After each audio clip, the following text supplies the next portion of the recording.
Physical Science, Module 15F, the human eye. This is the last video in Module 15. Our vocabulary list. We're going to learn about rods and cones in the eye, additive primary colors, and subtractive primary colors.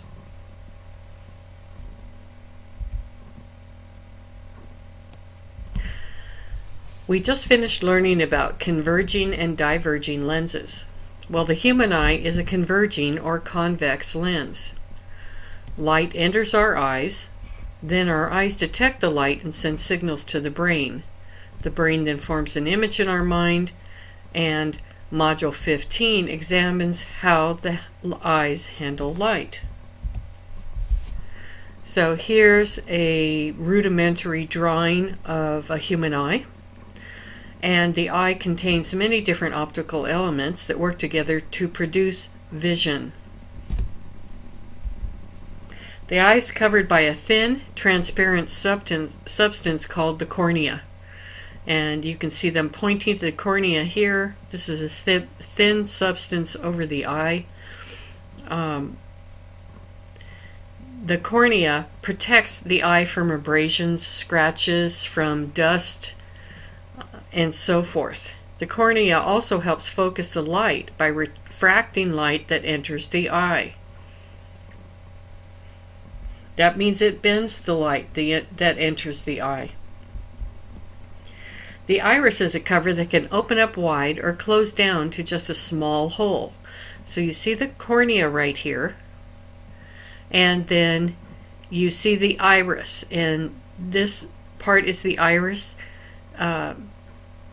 The iris can open up or close. It actually regulates how much light gets into the eye.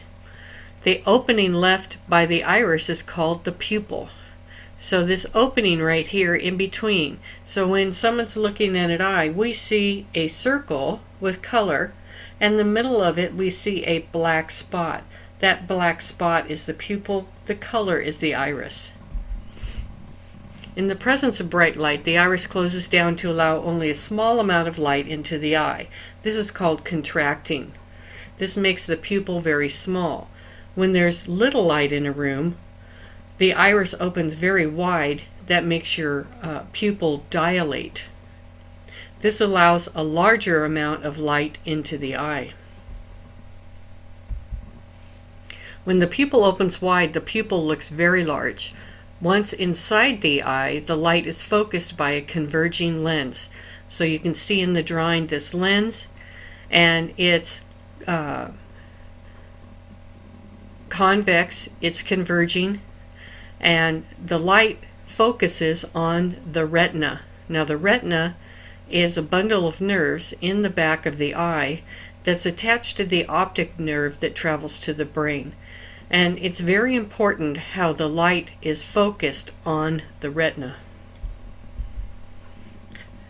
The retina is made of light-sensitive cells called rods and cones.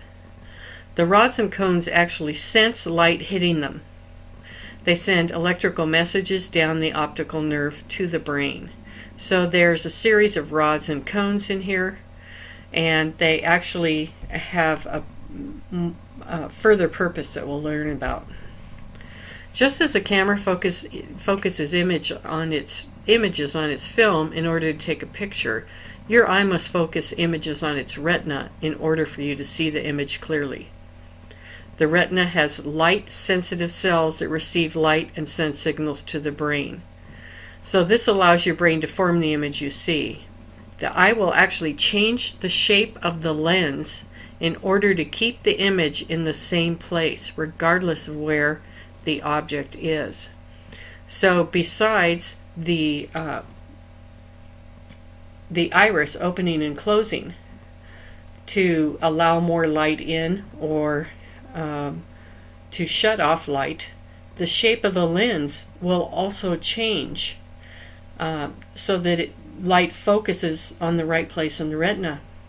What happens is when you get older, the muscles in your eye and the iris of your eye actually lose some of their flexibility, and that's why most people later on need to wear glasses, because they can no longer focus the light where it needs to go.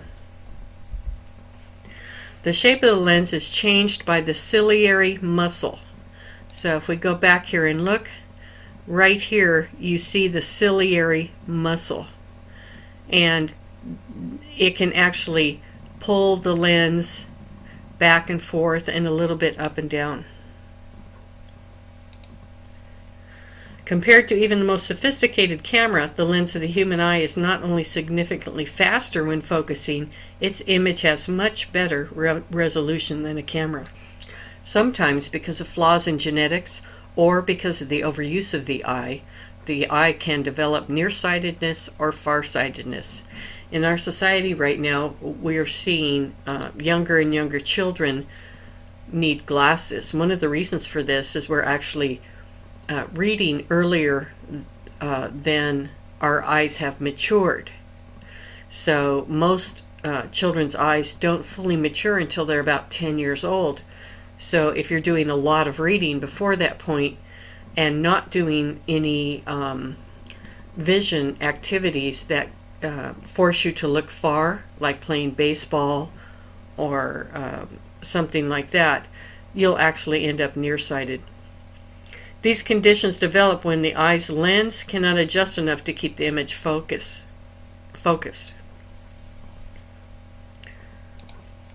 With nearsightedness, the ciliary muscle can only move enough to keep objects focused close to the eye. That muscle, from not being used enough when you're younger, can actually harden. It doesn't stretch enough, so it's just like any other muscle in your body. You have to use it or you're going to lose it. Objects further away become blurry because the light is focused in front of the retina, not on the retina. So with nearsightedness, you can see close, but you can't see far. Corrective lenses will refract light rays so that they diverge, and this lessens the refraction of the eye so the light can be focused on the retina. Now the opposite condition, farsightedness, is corrected with converging lenses, which help light refract in the right position before the light hits the eye. So one type, the first type for nearsightedness, helps it focus when it hits the retina. The other one catches it before it gets to the retina. Besides seeing light, your eyes can discern more than 16 million different colors. And I don't know if you realized it, but we all see colors just a little bit differently. The eyes need only 3 types of cone cells to do so. The cone cells of the eye are sensitive to only 3 basic colors: red, green, and blue. The colors red, green, and blue are known as the additive primary colors.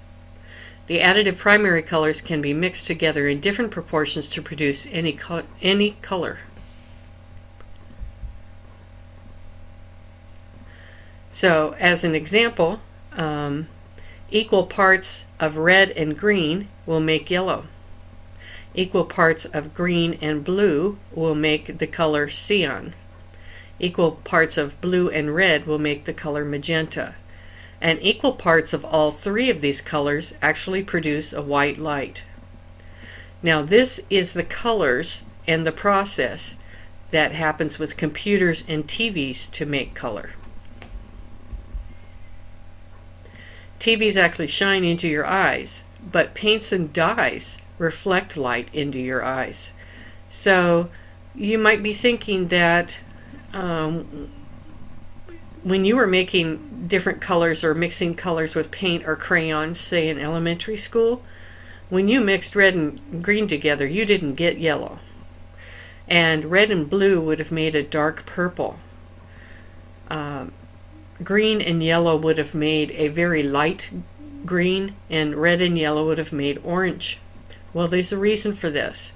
And the reason is that the first colors we talked about are the ones that would be used for TVs and computers. That's actual light shining into your eyes.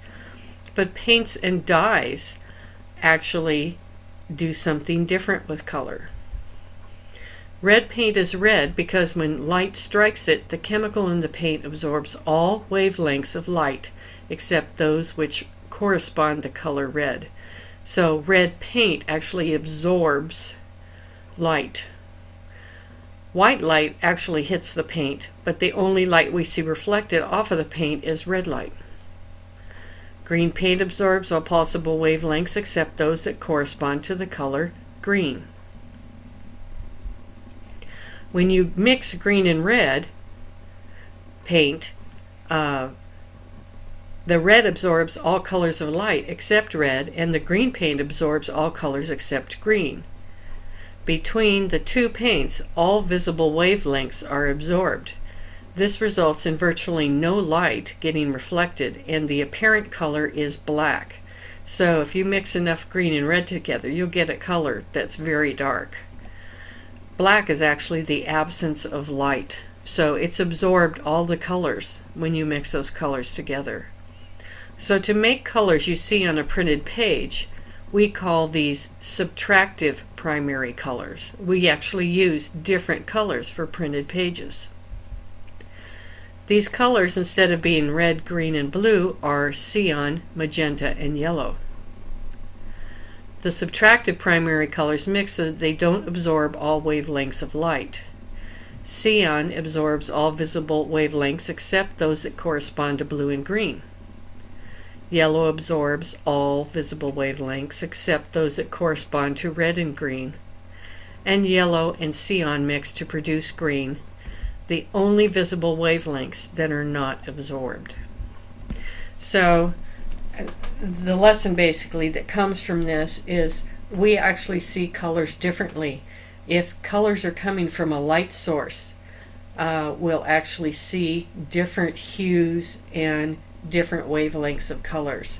But if they're coming from a source that absorbs colors like fabric or paint, something like that, you'll have to mix different colors to get the colors that you want. So this is the end of Module 15. Hopefully this helped. Be sure to contact me if you have any questions, and have a great day.